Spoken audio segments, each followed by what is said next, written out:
TV ఛానల్లో పెట్టుబడుల వ్యవహారంలో Karnataka deputy CM Congress senior నేత డీకే శివకుమార్కు సీబీఐ మరోసారి నోటీసులు జారీ చేసింది. విచారణ కోసం ఈ నెల 11న ఢిల్లీలోని తమ కార్యాలయానికి రావాలని పేర్కొంది. జైహింద్ టీవీలో పెట్టుబడులు, వాటాల వివరాలు తెలపాలని కోరింది.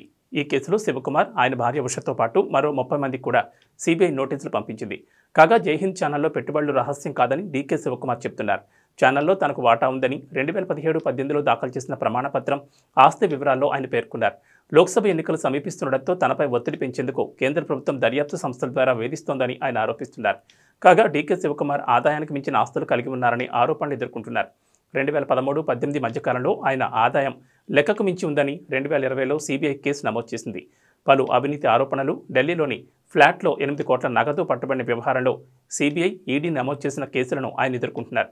జైహింద్ టీవీ ఛానల్ పెట్టుబడుల వ్యవహారంలో శివకుమార్పై కేసును సీబీఐ దర్యాప్తు చేపట్టేందుకు వీలుగా యడియూరప్ప సీఎంగా ఉన్న సమయంలో కర్ణాటక ప్రభుత్వం అనుమతులిచ్చింది.